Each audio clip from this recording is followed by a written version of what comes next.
জনসমর্থন, মমতাদির জনসমর্থন তো আমরা জানি। আমাদের চিঠিতে কি আছে?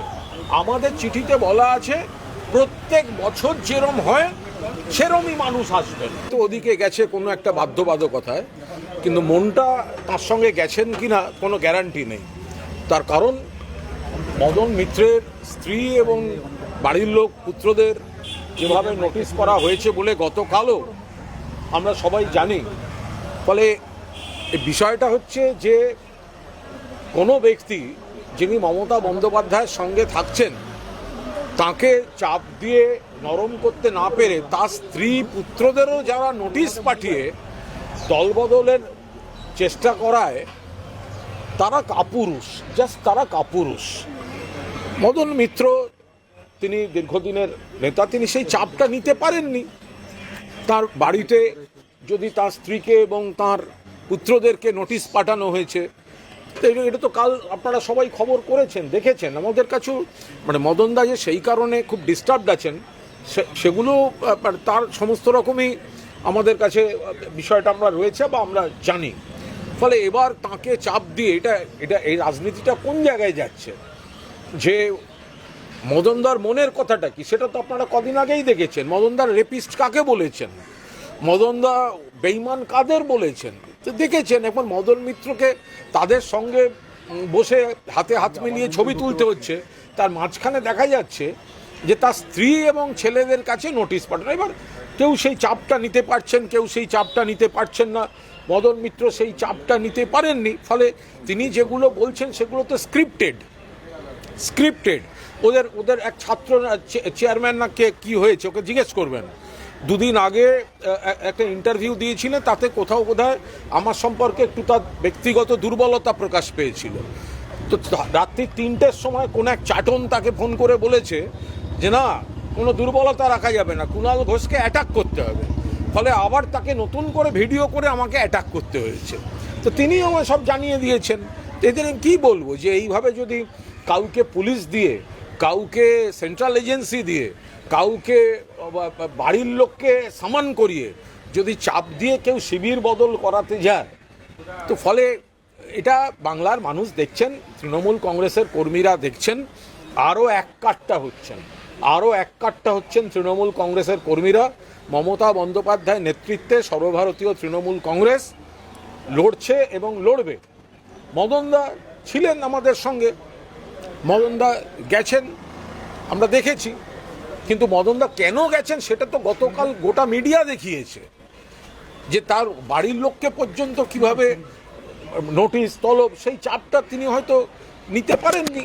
মদন মিত্র এবি আরো বেশি ভয়াবহ, অভিষেক বন্দ্যোপাধ্যায়কে কাট করা যায় এবং হিটলার বলছে, হিটলারের সঙ্গে তুলনা করে। দেখুন, এটা তো হচ্ছে সম্পূর্ণভাবে মদনদা স্ক্রিপ্টেড কথা বলতে হচ্ছে ওদিকে যেতে গেলে। তার কারণ মমতা বন্দ্যোপাধ্যায়ের নেতৃত্বে পূর্ণ আস্থা রেখেছিলেন।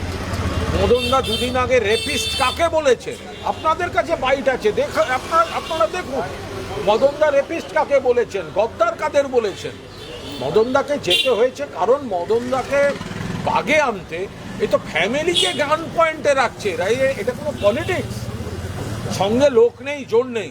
জিজ্ঞাসা করুন না, চিঠিটা বার করতে বলুন না। 21শে জুলাই তৃণমূল কংগ্রেস বিড়লা তারামণ্ডলের সামনে সভা করবে। আমাদের পারমিশনে আমরা পরিষ্কার বলেছি প্রত্যেক বছর যত লোক হয় আমরা সেরকমভাবেই চেয়েছি। এবার কোর্ট কি দেবে সে দিচ্ছেন তার ব্যাপার। 2500 আপার লিমিট দিয়ে দিয়েছে। আমরা বলছি যে আমরা তো চেয়েছি, আমাদের তো জনসমর্থন, মমতাদির জনসমর্থন তো আমরা জানি। আমাদের চিঠিতে কি আছে? আমাদের চিঠিতে বলা আছে প্রত্যেক বছর যেরম হয় সেরমই মানুষ আসবেন। এবার কোর্ট যদি বেছে কিছু দেন, সেটা তো কোর্ট একটা কোনো সংখ্যা দিয়েছে এবং আমরা নিশ্চয়ই ল অ্যাবাইডিং সিটিজেন ইত্যাদি। কিন্তু যারা এত নাকি বিপ্লবী, এত নাকি সব লোক যাচ্ছে, আরে তারা তো আবেদন করেছে 700 থেকে 800 লোকে। সেই চিঠিটা বার করতে বলুন ভাই। উত্তম মঞ্চে করলেন না কেন? তাদের মেয়র যাওয়ার কি দরকার? হল ভাড়া করে করলেন না কেন? বিয়ে বাড়ি ভাড়া করে করলেন না কেন? যাদের নাকি এত নেতা, তো তাদের সঙ্গে কর্মী কই? 700 থেকে 800 জনের জন্য পারমিশন নিতে হয় মেয়র রোডে। বিয়ে বাড়ি ভাড়া করে করলেই পারতেন, লোককে একটু খাইয়ে দাইয়ে দিতেন। আপনাদের সঙ্গে তো শহীদ তর্পণের কোনো সম্পর্ক নেই। যারা 700-800 লোকের জন্য কর্মসূচি নিয়ে কথা বলে, তো তারা তো বিয়ে বাড়ি বা কোনো একটা হল বুক করে করতেই পারত।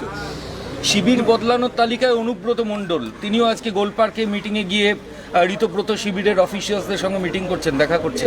দেখুন, কিছু কিছু বিষয় থাকে, আপনারা রুটগুলো দেখতে পাবেন। আমরা পরিষ্কার বলছি যে আমরা কাউকে কোনো ব্যক্তি আক্রমণ করতে চাই না।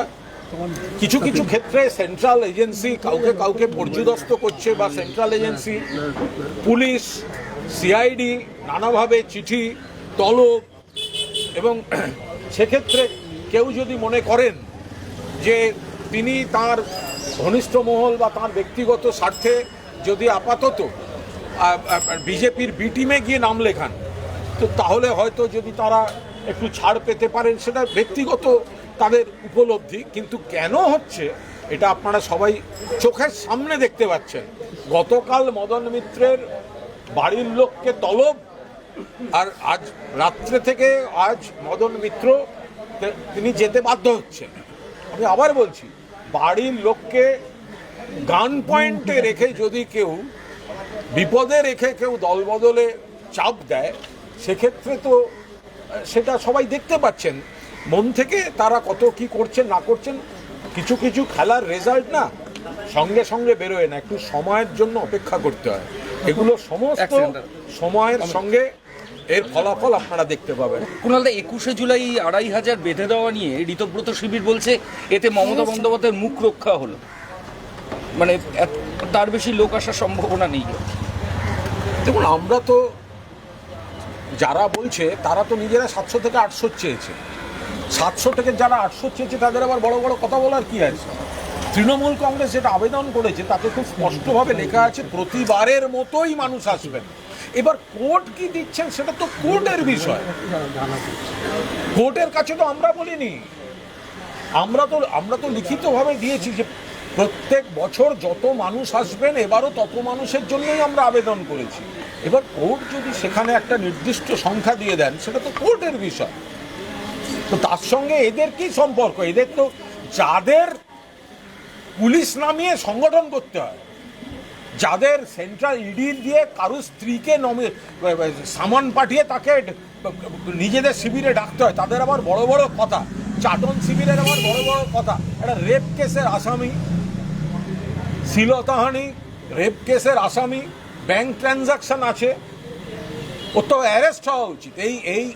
এই সরকার যদি জিরো টলারেন্সের কথা বলে নারী নির্যাতনে, তাহলে তো চাটন ঋতুর আগে অ্যারেস্ট হওয়া উচিত। শহীদ দিবস নিয়ে যেটা প্রশ্ন হচ্ছে, শহীদ দিবস চুরি রাজ্যে নতুন নয়। এর আগে সিপিআই 31 আগস্ট সিপিএম হাইজ্যাক করেছিল।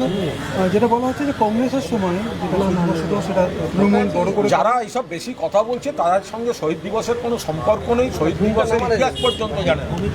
শহীদ দিবস হয়েছিল 1993 সালের 21শে জুলাই। No I card, no vote. Mamata Bandyopadhyay তখন যুব কংগ্রেস সভানেত্রী ছিলেন, তার নেতৃত্বে হয়েছিল।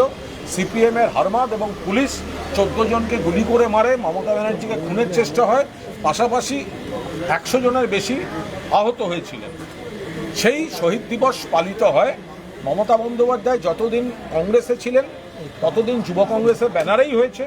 তৃণমূল কংগ্রেস মমতা বন্দ্যোপাধ্যায় যখন গঠন করেন তখন থেকে তৃণমূল যুব কংগ্রেসের ব্যানারে হয়েছে।